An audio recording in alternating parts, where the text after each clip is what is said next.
Hello and welcome back. Today we're going to take a look at something from OLSA Tools, and that is indexable pry bars. Now these things have been out for a while now. I think they actually started, I think Sears Craftsman actually kind of was one of the first to break these out, and then other people followed suit. So the idea of these is not a new thing at all, but kind of had a need for some, and I thought I'd give the OLSAs a try.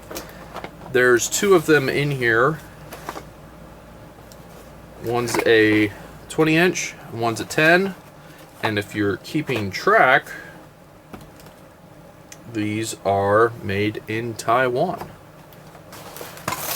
So digging into these, you can see they have a plastic insert that is not overly robust, but if you wish to put it in your toolbox, you could. You can see it's just kind of cheap-ish bubble wrap, but if you wanted to put that in your tool drawer, you absolutely could. Here's our tool. Get that out of here. I'm not going to have a use for that. Now these are pretty robust from what I'm seeing here, and they kind of have that impact socket appearance where they're not glossy, they're kind of a matte, which is okay. They have this push down to move. So what this is, I don't know if we can see, there you go. Let's take a look at the bigger one. So what they have in there is a many toothed ratchet, basically, that will index in a whole bunch of different places as you rotate this around.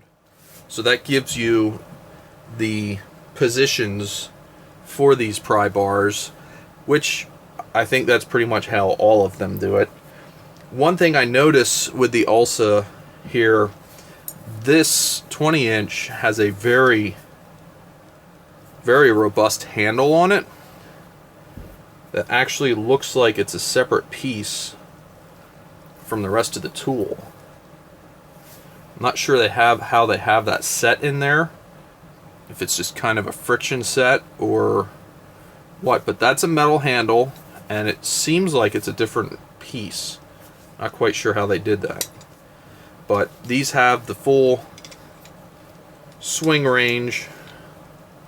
You can go from really open. That would be kind of handy if you're reaching up inside of something. It would be more this way. If you're reaching up inside of something and need to get it going. And then they go all the way around and close pretty far. That if you were having to get under a short, small object, you could get up in there and try and pry. So it's kind of handy that these have such a large range of motion. 10-inch pretty much has the same thing. It folds back in on itself just like that. Kind of handy. I think these things, if you've used these, you kind of know they just have they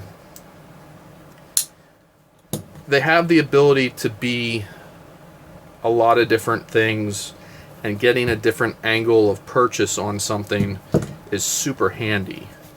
So for what these cost, they're not overly expensive. They're kind of good to throw in the work carry and not be too afraid of what may or may not happen to them.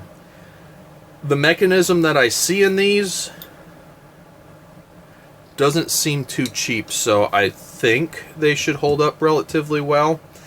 Generally, the problem with tools like this is the 20-inch handle isn't long enough, and you throw a piece of conduit over it to get more leverage, and you blow this out. That's generally how these things die. Or the 10-inch handle isn't long enough, and you do the same thing and blow that one up. That's generally the death mode of all these tools. You blow the guts out of them over doing it.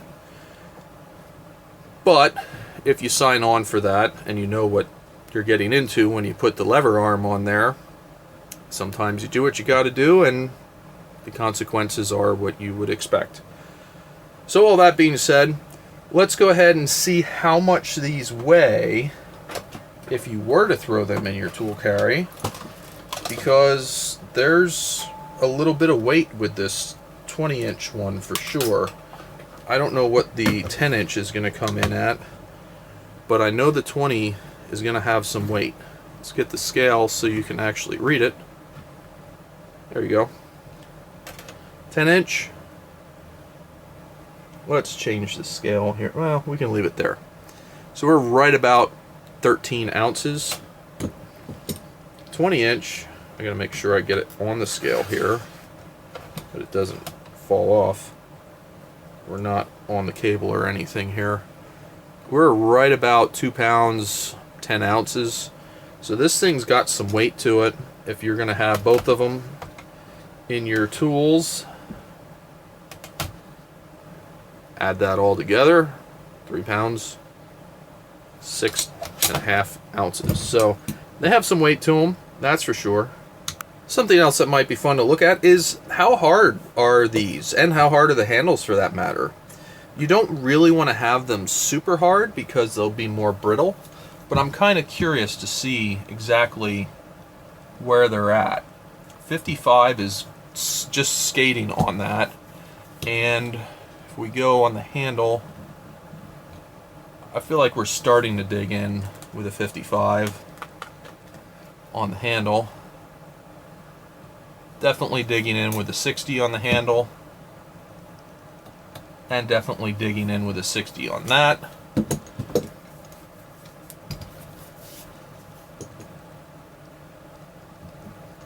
Definitely digging in with the 60 on the pry bar, and definitely digging in with a 60 on the handle. So I would say these are between a 55 and a 60 Rockwell C. Overall, I like these. I think they're a decent variant of the adjustable pry bar.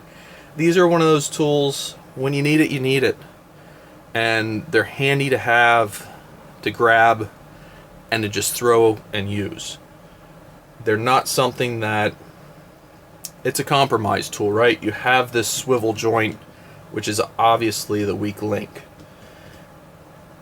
It's a tool that when you use it and abuse it, you might break it, but if you use it within its parameters, they're extremely handy to have around because of the ability to angle the head on these and just get them to wherever it is you need to get it. Now I will say, I never really had a whole lot of luck with taking a hammer and pounding these into something.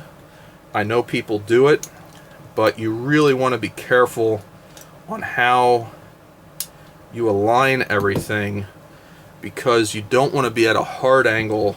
This is probably a little extreme, although you could hit it here. You want to be careful on how you're hitting all this, and with this little bit of flex here, you lose a lot of the energy from hitting it with a hammer. So I get it, you do what you got to do sometimes, but that's not something that you really have a lot of, I never had a lot of luck with, and I honestly never felt the need to do, though I've seen other people do it. What are your thoughts on these? I know there's a bunch of manufacturers that have this stuff out at this point. I saw the OLSAs and I thought I'd give them a go. I think they're kind of interesting. I'll throw them in the work carry. I got them specifically for that they'll kind of get thrown around in a work truck, and it is kind of what it is. These kind of fit the bill for what I'm doing. What are your thoughts? Did you get these? Have you broke them? Did they take a lot of force to break? Or did you put them through some stuff and they held up surprisingly well? I know there's a ton of manufacturers out there. Let me know if you have these, which brand you have, and what you think of them. If you blew them up, or if they've held up well for you. There's a growing community of people that are willing to share what they've experienced in the comments, and I think that is fantastic. So as always, thanks for watching. Have a great day.